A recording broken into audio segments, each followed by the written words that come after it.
Hello, my name's Tina McDonald. Thank you for joining me today. So today's date is the 20th of November 2020. Have you got the clue? We're going to be talking about the C word. Christmas. There, I've said it. Taking care of our mental health at any time of the year is important, the same as our physical health. But at this time of year, it's more so than ever. And this year, the prospect of Christmas during a pandemic is causing even more anxiety and some depression around what will it look like? How will we cope? How are we coping anyway as we approach? I've noticed an awful lot more Christmas decorations up already in houses. People are looking for some light in the middle of the darkness and some hope. And absolutely, that's a brilliant thing to do if it helps support you. Let's run through some of the things that might be a problem when we're talking about Christmas. Loneliness. Loneliness isn't necessarily I don't have anyone around me, and loneliness is not necessarily all of my family are somewhere else. It's often the lack of emotional connection, and I think this year that's potentially going to be the thing that people might well struggle with. That lack of emotional connection, if, as it looks, we will not be sitting around a table, perhaps with lots of other people, as we would usually. And for some people, it will mean Christmas alone. And so I think it might be helpful to look at the possibilities of, if that happens, how can you work with it? Money. This year more than ever, people's uncertainty with jobs and people on 80% of their wages, businesses opening and closing, all of these things that are going on, more so than ever, money is a problem and a worry for people. Grief. Grief at any time of the year is difficult, but at this time of year, losing somebody or having lost somebody around this time of year, it often highlights them not being around. And how do you cope with that?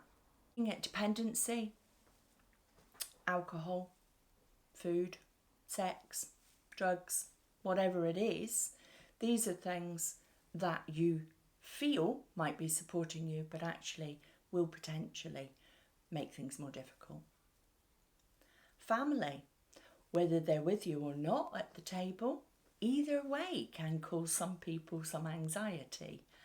I have to have Christmas with my in-laws, or my mother and I haven't spoken for months and now she's going to be sitting at my table, if that's allowed.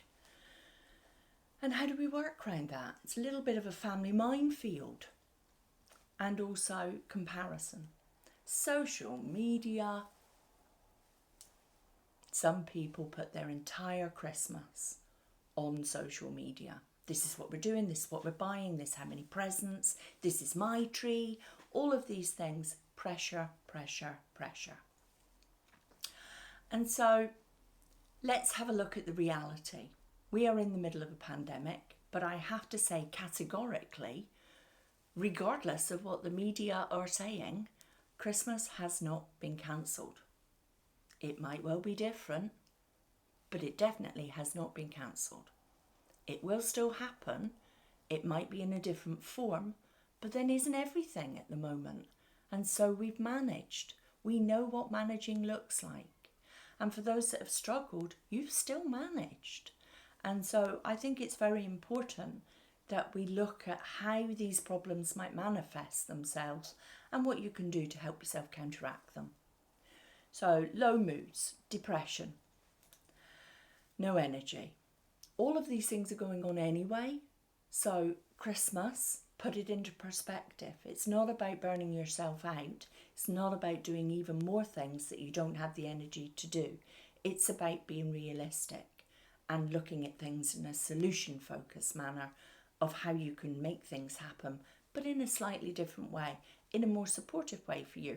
If that's money in a card or a gift voucher or an online shop that goes direct to somebody else, then so be it. It might not be what you normally do, but you know what? Doing anything right now is brilliant. Well done, you. And then let's look at sleep. As we've talked in previous videos, sleep has a major impact on how things go. And certainly making yourself ill is not helping anybody. And would your family, your loved ones, want to know that that's the impact it was having on you? Absolutely not. The same way you wouldn't them. Food, drink, sex, drugs as coping strategies, not helpful. Pause, breathe, do a full breath cycle before you go to that place. It's not helpful, so why do it to yourself? Okay, self-blame. Everybody else is managing, everybody seems to be coping. She's got her decks up, I've seen it on Instagram, Facebook, she's talking about her Christmas shopping is finished. Doesn't matter. Are you alive? Are you safe? Are you well?